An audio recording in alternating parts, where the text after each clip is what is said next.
मनुष्य की सबसे बड़ी भूल यही है कि वह देखना भूल जाता है। वह केवल आंखों से देखता है, लेकिन आंखों से देखने और चेतना की आंख से देखने में उतना ही अंतर है जितना सोए हुए व्यक्ति और जागे हुए व्यक्ति में होता है। और ओशो कहते हैं कि जीवन को बदलने की शुरुआत देखने से होती है। केवल वही व्यक्ति जीवन के रहस्यों को समझ सकता है जिसने देखना सीख लिया हो। बाकी सब अंधे हैं, अंधे अपने विचारों में, अंधे अपनी मान्यताओं में, अंधे अपने भय में, अंधे अपनी इच्छाओं में। तुम्हें लगता है कि तुम देख रहे हो, लेकिन तुम केवल वही देखते हो जो तुम्हारा मन देखने देता है। मन एक पर्दा है, एक धुआं है जो वास्तविकता के सामने रख दिया जाता है, और फिर मनुष्य उसी धुएं को जीवन समझ बैठता है। और यही दुख है, यही मोह है, यही बंधन है, और यही मुक्ति का द्वार भी है। क्योंकि जैसे ही तुम धुएं से बाहर आते हो, जैसे ही तुम अपने भीतर की आंख खोलते हो, जैसे ही तुम देखते हो कि देखने वाला कौन है, तब सारा अस्तित्व बदल जाता है। ओशो कहते हैं कि जीवन को बदलने के लिए 3 सूत्र हैं। पहला सूत्र, देखना सीखो। दूसरा सूत्र, स्वीकार करना सीखो। और तीसरा सूत्र, छोड़ना सीखो। इन तीनों सूत्रों में संपूर्ण ध्यान, संपूर्ण मुक्ति और संपूर्ण जीवन की चाबी छिपी है। और इन तीनों सूत्रों को समझने के लिए केवल ज्ञान की आवश्यकता नहीं, बल्कि एक जीवंत अनुभव की आवश्यकता है।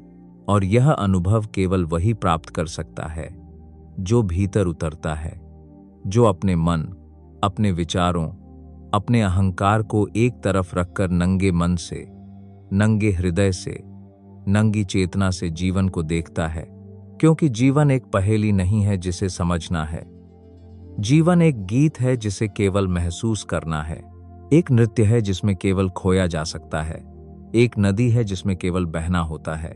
और ओशो बार बार कहते हैं कि देखना, मात्र देखना, बिना किसी निर्णय के, बिना किसी व्याख्या के, तुम्हें मुक्त कर देता है। तुमने देखा होगा कि जब तुम वस्तुओं को देखते हो तो तुम चीजों को नहीं देखते, तुम अपने विचारों को देखते हो। कोई तुम्हें देख ले तो तुम उससे नहीं डरते, लेकिन यदि कोई तुम्हारे मन को देख ले तो तुम कांप जाओगे। तुम्हें डर इस बात का नहीं है कि तुम कौन हो, तुम्हें डर इस बात का है कि मन में क्या चल रहा है। और जब तक मन तुम्हें घसीटता रहेगा, जब तक विचार तुम्हें नचाते रहेंगे, तब तक तुम जीवन को नहीं देख सकते। और जब तुम जीवन को नहीं देख सकते, तब तुम जीवन को बदल नहीं सकते।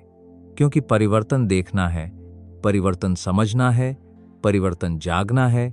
परिवर्तन अपने भीतर की अंधेरी गुफाओं को रोशनी में लाने की कला है। और जब तुम देखना सीख जाते हो, तब पहला चमत्कार होता है, तुम अपने दुख को भी देख पाते हो।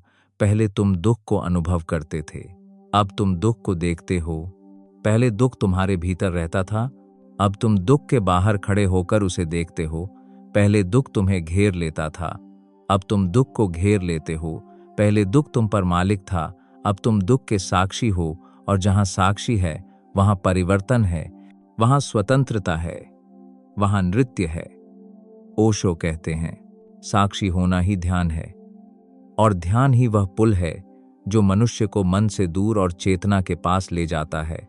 और जब तुम साक्षी बन जाते हो, तब दूसरा सूत्र स्वयं खुलता है, स्वीकार करो। स्वीकार करो का अर्थ यह नहीं कि जीवन जैसा भी है उसे मजबूरी से स्वीकार कर लो। इसका अर्थ यह नहीं कि तुम जीवन के दुखों को सहन करो। इसका अर्थ यह है कि तुम जीवन को जैसा है वैसा ही देखने की क्षमता विकसित करो। जो है उसे स्वीकार कर लो, जो नहीं है उसकी चाह छोड़ दो। क्योंकि अविरोध ही शांति है, विरोध मन का खेल है, और स्वीकार अस्तित्व की भाषा है। और जैसे ही तुम स्वीकार करना सीखते हो, तुम्हारी सारी लड़ाई समाप्त हो जाती है। और जो व्यक्ति लड़ता नहीं है वही सहज है, जो सहज है वही शांत है, और जो शांत है वही गहरा है, और जो गहरा है वही आनंद को जान सकता है, और जो आनंद को जान लेता है वही अस्तित्व से एक हो जाता है। स्वीकार करने से तुम हल्के हो जाते हो, तुम प्रवाह में आ जाते हो, तुम अस्तित्व की धारा में बहने लगते हो। और जब बहना आता है तब तीसरा सूत्र जन्म लेता है, छोड़ना। क्योंकि ध्यान, देखने और स्वीकार करने के बाद तुम समझते हो कि पकड़ना ही दुख है, पकड़ना ही भय है, पकड़ना ही मृत्यु है। जीवन का नियम है, जिसे तुम पकड़ते हो वह तुमसे छूटना ही है, और जिसे तुम छोड़ देते हो वह तुम्हारे पास अपने रूप में, अपने समय पर, अपने तरीके से वापस आता है। लेकिन तुम पकड़ने की आदत में इतने डूबे हो कि तुमने छोड़ना ही भूल गए हो। तुम रिश्ते पकड़ते हो इसलिए टूटते हो, तुम विचार पकड़ते हो इसलिए उलझते हो, तुम स्मृतियां पकड़ते हो इसलिए रोते हो, तुम भविष्य को पकड़ते हो इसलिए डरते हो, तुम अहंकार पकड़ते हो इसलिए खाली नहीं होते। और जो खाली नहीं होता वह भर नहीं सकता, और जो भरता नहीं वह खिल नहीं सकता। छोड़ना कमजोरी नहीं है, छोड़ना आत्मविश्वास की उच्चतम अवस्था है। जो छोड़ सकता है वही संपूर्ण है। ओशो कहते हैं कि छोड़ दो और देखो, छोड़ दो और खिलो, छोड़ दो और जानो कि तुम वास्तव में कौन हो। और जब व्यक्ति छोड़ देता है तो वह अचानक देखता है कि वह हल्का है, मुक्त है, उसमें कोई बोझ नहीं है। अब जीवन उसके खिलाफ नहीं है, जीवन उसका दुश्मन नहीं है। जीवन एक उत्सव बन जाता है, एक नृत्य बन जाता है, एक आनंद की झील बन जाता है जिसमें तुम तैरते हो और धारा तुम्हें जहां ले जाए वहां चले जाते हो, और वही सहजता तुम्हें सौंदर्य देती है। यह 3 सूत्र देखना, स्वीकार करना और छोड़ना जब एक साथ खिलते हैं, तब मनुष्य साधारण से असाधारण, अंधकार से प्रकाश, भ्रम से सत्य और मृत्यु से अमरत्व की ओर बढ़ता है। देखना तुम्हें जागरूक करता है, स्वीकार करना तुम्हें शांत करता है, और छोड़ना तुम्हें मुक्त करता है, और छोड़ना तुम्हें मुक्त करता है। और जब ये तीनों गुण एक साथ मिल जाते हैं, तब भीतर एक ऐसी रोशनी जन्म लेती है जो केवल तुम्हारे भीतर नहीं रहती, वह बाहर भी प्रकट होती है। तुम्हारी आंखों में, तुम्हारी चाल में, तुम्हारी आवाज में, तुम्हारी मौन में, तुम्हारी गहराई में, तुम्हारे स्पर्श में। ऐसा व्यक्ति जहां जाता है वहां सुगंध फैल जाती है। ओशो इसी सुगंध को जागृति कहते हैं। यह सूत्र केवल प्रेरणा के लिए नहीं है, यह सूत्र परिवर्तन की जड़ है। यह सूत्र केवल जानने के लिए नहीं है, यह सूत्र होने के लिए है। यह सूत्र केवल पढ़ने के लिए नहीं है, यह सूत्र जीने के लिए है। जिस दिन तुम सचमुच देखना, स्वीकार करना और छोड़ना सीख जाते हो, उसी दिन जीवन बदल जाता है। एक झटके में, एक सांस में, एक पल में, एक दृष्टि में।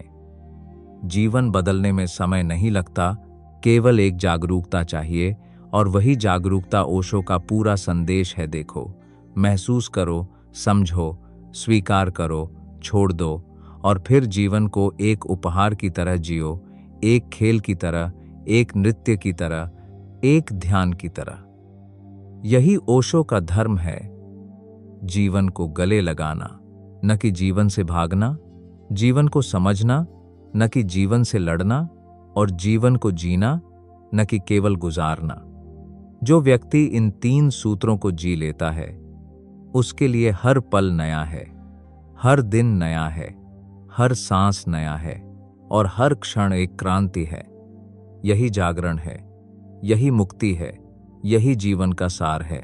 जीवन को बदलने की यात्रा तब और गहराई पकड़ लेती है जब मनुष्य समझने लगता है कि देखना केवल आंखों से जुड़ा हुआ कार्य नहीं है, बल्कि यह पूरे अस्तित्व का अनुभव है। यह वही देखने की कला है जिसे ओशो साक्षी भाव कहते हैं, और साक्षी भाव वह पुल है जो मनुष्य को मन की अशांति से चेतना के मौन तक ले जाता है। लेकिन इस मौन को पाने के लिए केवल चुप रहना पर्याप्त नहीं होता, क्योंकि मनुष्य चुप हो सकता है पर मन चुप नहीं होता। मन के भीतर निरंतर कुछ न कुछ चलता रहता है। विचारों का एक जुलूस, स्मृतियों की एक भीड़, अपेक्षाओं की एक आंधी, भविष्य की कल्पनाओं का एक तूफान। और इस तूफान के बीच में मनुष्य जीवन की सच्चाई को कैसे देख सकता है। इसलिए ओशो कहते हैं, पहले अपने भीतर के इस शोर को देखो। यह शोर तुम्हारा नहीं है, यह विरासत है, यह समाज ने दिया है। यह तुम्हारे माता पिता, तुम्हारे शिक्षकों, तुम्हारी परंपराओं, तुम्हारी किताबों, तुम्हारे धर्मों तुम्हारे चारों ओर की दुनिया ने तुम्हारे अंदर भर दिया है और अब तुम उन्हें अपना मानकर जीते हो। यह शोर ही तुम्हें जीवन को सुनने नहीं देता, क्योंकि जीवन सबसे पहले सुनाई देता है, देखना तो दूसरा चरण है। पहला चरण है भीतर गिरना, भीतर उतरना, भीतर शांत होना। और इस शांत होने में जो पहली चीज टूटती है वह है तुम्हारी झूठी पहचान, वह चेहरा जिसे तुमने दुनिया को दिखाने के लिए बनाया था। और जब यह चेहरा गिरता है तब दर्द होता है, क्योंकि यह चेहरा तुम्हें प्रिय था, तुमने इसे जीवन भर सजाया था। तुम इसी चेहरे के कारण स्वयं को कोई समझते थे। और जब यह चेहरा टूटता है तो भीतर प्रश्न उठता है, फिर मैं कौन हूं? और ओशो का उत्तर है, मैं नहीं हूं, केवल देखना है, केवल साक्षी है। और जैसे ही तुम इस मैं नहीं हूं की अनुभूति में उतरते हो, तुम्हारा असली जन्म शुरू होता है। क्योंकि मैं ही वह बोझ था जो तुम्हें जीवन के स्रोत से दूर रख रहा था। मैं ही वह दीवार थी जो तुम्हें अस्तित्व से अलग कर रही थी। और जैसे ही यह दीवार टूटती है, तुम देखते हो कि जीवन और तुम अलग नहीं हो, तुम ही जीवन हो, जीवन ही तुम है। यह अनुभव शब्दों में नहीं समा सकता। यह केवल उस व्यक्ति को मिलता है जो अपने भीतर की यात्रा करने को तैयार है। और जब यह यात्रा आगे बढ़ती है तब दूसरा सूत्र, स्वीकार, और भी गहराई से खिलता है। पहले तुम परिस्थितियों को स्वीकार करते थे, अब तुम स्वयं को स्वीकार करने लगते हो। अपनी कमजोरियों को, अपने घावों को, अपने डर को, अपने क्रोध को, अपने भीतर छिपे हुए अंधकार को।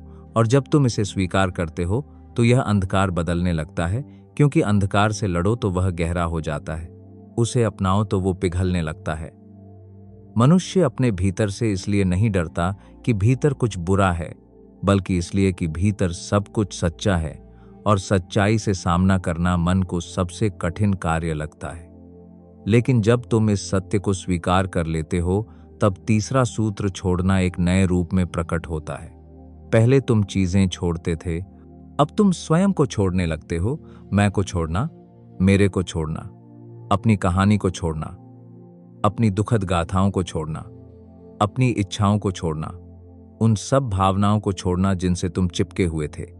और जैसे ही यह छोड़ना गहराई पकड़ता है, तुम देखते हो कि जीवन में जो भी तुम्हें दुख दे रहा था वह पकड़ था। पकड़ना दुख है और छोड़ना मुक्ति।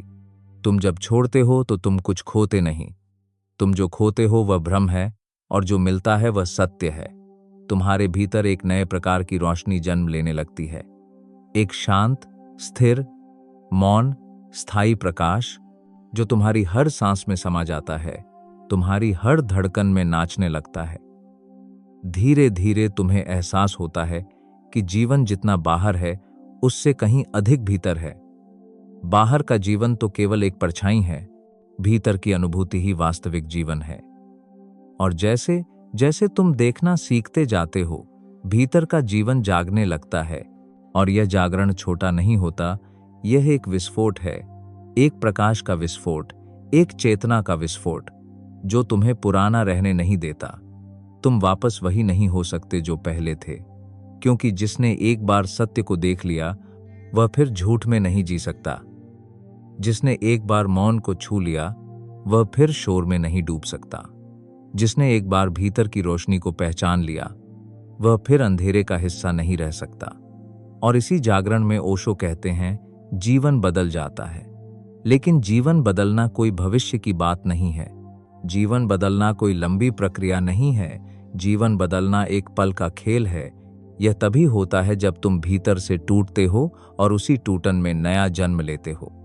देखना, स्वीकार करना और छोड़ना, ये तीनों सूत्र दूसरे भाग में और तीव्रता से खिलते हैं, क्योंकि अब तुम केवल समझ नहीं रहे, तुम महसूस कर रहे हो।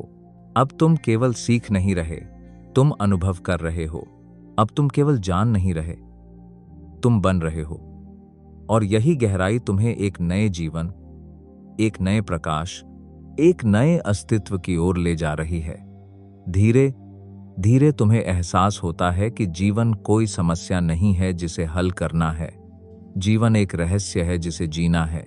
और इस रहस्य को केवल वही जी सकता है जो भीतर उतरने को तैयार है, जो अपने मन की सीमाओं को तोड़ने को तैयार है, जो अपनी पहचान की जेल से बाहर निकलने को तैयार है, जो अपने अहंकार की दीवारें गिरा सके और जो अस्तित्व को अपने भीतर प्रवाहित होने दे सके। यह यात्रा चल रही है, यह परिवर्तन हो रहा है, और यह दूसरा भाग तुम्हें और गहराई में ले जाने के लिए है, जहां से तीसरा भाग और भी गहरे प्रवाह में तुम्हें उतार सके। जब यात्रा और भीतर उतरती है, जब साक्षी भाव धीरे धीरे तुम्हारे जीवन का केंद्र बनने लगता है, तब एक नया चरण शुरू होता है। वह चरण जिसमें देखने वाला स्वयं को देखना शुरू करता है, वह क्षण जिसमें तुम्हारी चेतना किसी और वस्तु पर नहीं बल्कि स्वयं पर ठहरती है। और यही वह क्षण है जहां ओशो कहते हैं कि मनुष्य पहली बार जागा है। जागने का अर्थ यह नहीं है कि तुम किसी बाहरी सत्य को देख लेते हो। जागने का अर्थ यह है कि तुम अपने भीतर की उस रोशनी को महसूस कर लेते हो जो हमेशा से थी, जो कभी बुझती नहीं, जिसे हम अनगिनत जन्मों से ढौंकते आए हैं, पर वह आज भी पूर्ण है, शांत है, निर्मल है। जब तुम्हारी चेतना स्वयं को देखने लगती है, तब पहली बार मौन का वास्तविक स्पर्श भीतर होता है। यह मौन केवल शब्दों का अभाव नहीं है, यह मौन ऊर्जा का विस्फोट है। यह मौन तुम्हारे भीतर की असीमितता को प्रकट करता है। यह मौन तुम्हें उस स्रोत तक ले जाता है जिससे सारा अस्तित्व बह रहा है। ओशो कहते हैं कि यह मौन किसी साधना का परिणाम नहीं है, यह मौन तुम्हारा स्वभाव है। साधना केवल उन अवरोधों को हटाती है जो तुम्हारे और तुम्हारे मौन के बीच खड़े थे। मनुष्य पूरे जीवन बाहर भागता रहता है, धन, शक्ति, संबंध, पहचान, सम्मान, भविष्य, सुरक्षा, लेकिन जितना बाहर भागता है उतना भीतर खाली होता जाता है। और जब भीतर खालीपन बढ़ता है तब मनुष्य घबरा जाता है। लेकिन ओशो कहते हैं कि यही खालीपन द्वार है, यही शून्यता जन्मस्थान है, यही खोखलापन वह गर्भ है जिसमें नई चेतना अंकुरित होती है। तुम्हें उस शून्यता से डरना नहीं है, तुम्हें उसमें उतरना है। यह शून्यता मरने जैसी लगती है, पर इसी शून्यता में जीवन का सच्चा जन्म होता है। और जब तुम शून्य में उतरते हो, तब तुम्हें समझ आने लगता है कि जीवन कभी विरोध में नहीं था, तुम ही जीवन के विरोध में थे। तुम ही संघर्ष कर रहे थे, तुम ही अपनी इच्छाओं के पीछे ऐसे भाग रहे थे जैसे तुम्हारे पास समय कम है।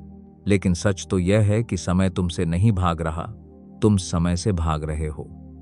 देखने वाला जब केंद्र में आता है, जब साक्षी अपनी जगह जमाता है, तब समय की पकड़ टूटने लगती है। तुम देखते हो कि विचारों का प्रवाह है, भावनाओं का प्रवाह है, इच्छाओं का प्रवाह है, पर तुम केंद्र में स्थिर हो, एक गहरी शांति में बैठे हो, जैसे कोई पर्वत अपनी जगह स्थिर है और हवाएं दिशा बदलती रहती हैं। यही स्थिरता ध्यान है। और इस ध्यान में तीसरा सूत्र, छोड़ना, अपनी सबसे गहरी अवस्था में खिलता है। अब छोड़ना कोई क्रिया नहीं है, अब छोड़ना सहजता है। अब तुम चीजें छोड़ते नहीं, वे स्वयं गिर जाती हैं। जैसे वृक्ष से पत्ते पतझड़ में बिना किसी प्रयास के गिरते हैं। यह छोड़ना इतना सुंदर है कि मनुष्य पहली बार स्वतंत्र होता है। स्वतंत्रता का अर्थ यह नहीं है कि तुम कुछ कर सकते हो। स्वतंत्रता का अर्थ यह है कि तुम जो हो वही रहने की अनुमति पाते हो। स्वतंत्रता कोई बाहरी व्यवस्था नहीं, स्वतंत्रता भीतर की उपस्थिति है। और जैसे ही यह उपस्थिति गहरी होती है, तुम देखते हो कि मैं धीरे धीरे छूटने लगा है, मेरा धीरे धीरे गायब होने लगा है। जो मैं जीवन भर इतना शक्तिशाली लगता था, वही अब धीरे धीरे एक धुएं की तरह हवा में विलीन होने लगता है। अब तुम समझते हो कि सारा जीवन तुम उसी मैं के बोझ ढो रहे थे। वही दुख था, वही संघर्ष था, वही हिंसा थी, वही भय था। जब मैं नहीं रहता, तब भय समाप्त हो जाता है, क्योंकि भय को बचाने के लिए कोई रहता ही नहीं। जब मैं नहीं रहता, तब दुख समाप्त हो जाता है, क्योंकि दुख किसी ऐसे व्यक्ति को चाहिए जो कहे मैं दुखी हूं। और जब मैं ही नहीं, तो दुख किसे पकड़े। जब मैं नहीं रहता, तब जीवन एक समर्पण बन जाता है, एक बड़े अनंत असीम अस्तित्व को समर्पित।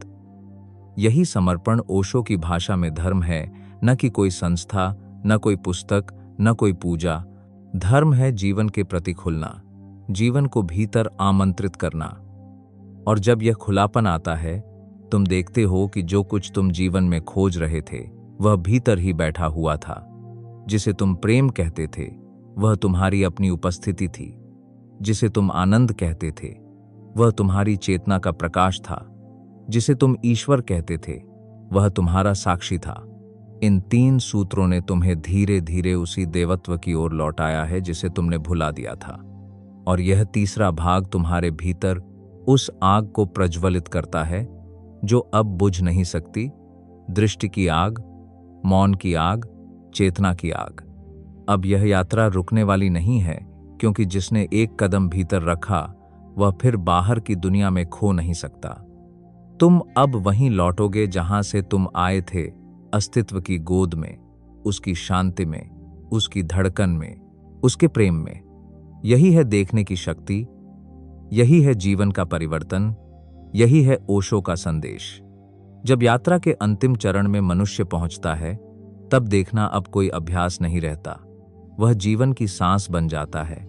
वह हर क्षण में उपस्थित रहता है, चलते हुए भी, बैठे हुए भी, बोलते हुए भी, मौन में भी। अब देखने का अर्थ किसी वस्तु को देखना नहीं, बल्कि उस उपस्थिति को महसूस करना है जिसमें सब कुछ घट रहा है। जैसे आकाश बादलों को नहीं पकड़ता, पर बादल आकाश में आते जाते रहते हैं, वैसे ही तुम्हारी चेतना अब जीवन की हर लहर को बिना छुए, बिना पकड़े, बिना रोके गुजरते हुए देखती है। और इस अंतिम अवस्था में अस्तित्व तुम्हारे सामने अपने सबसे गहरे रहस्य खोलता है। वह रहस्य जो किसी पुस्तक में नहीं है, किसी धर्म में नहीं है, किसी गुरु के शब्दों में भी नहीं है। वह रहस्य केवल तुम्हारे भीतर की मौन आंखों में है, उस मौन दृष्टि में जो अब सब कुछ भेद चुकी है। यह अंतिम अवस्था ही वह स्थान है जहां स्वीकार और छोड़ना एक ही घटना बन जाते हैं। अब स्वीकार करना भी छोड़ना है और छोड़ना भी स्वीकार करना। अब विरोध का कोई अर्थ नहीं, इच्छा का कोई अर्थ नहीं, लक्ष्य का कोई अर्थ नहीं, क्योंकि तुम किसी ऐसी जगह पहुंच चुके हो जहां जीवन को दिशा देने की आवश्यकता नहीं रहती, क्योंकि जीवन स्वयं तुम्हारी दिशा बन जाता है। ओशो कहते हैं कि जब मनुष्य इस अंतिम बिंदु पर पहुंचता है, तो वह समझता है कि जीवन को बदलने की कोशिश व्यर्थ थी। जीवन पहले से ही पूर्ण था, पहले से ही सुंदर था, पहले से ही समृद्ध था। बदलना था केवल दृष्टि को, बदलना था केवल देखने वाले को, बदलना था केवल उस धुंध को जो तुम्हारे भीतर थी। अब स्पष्टता है, इतनी गहरी स्पष्टता कि तुम प्रत्येक क्षण को ऐसे देखते हो जैसे पहली बार देख रहे हो। तुम पेड़ को देखते हो और महसूस करते हो कि पेड़ केवल पेड़ नहीं है, वह अस्तित्व की स्पंदनशीलता है। तुम नदी को देखते हो और महसूस करते हो कि उसकी धारा तुम्हारी अपनी चेतना की धारा है। तुम किसी व्यक्ति को देखते हो और महसूस करते हो कि वह अलग नहीं है, वह उसी एक ऊर्जा का अलग फूल है। तुम अपने शत्रु को भी देखते हो और उसमें भी वही जीवन धड़कता दिखाई देता है। तुम अपने घाव को देखते हो और वह अब घाव नहीं, अनुभव का प्रकाश बन जाता है। यह देखने की अंतिम अवस्था इतनी शांत है कि अब तुम्हें जीवन से कुछ मांगने की जरूरत नहीं है। अब तुम ही जीवन हो, तुम ही आनंद हो, तुम ही प्रेम हो, तुम ही मौन हो, तुम ही आकाश हो।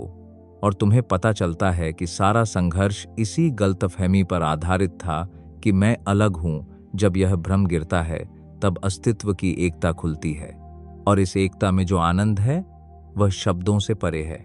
इसे ओशो आनंद की महाधारा कहते हैं।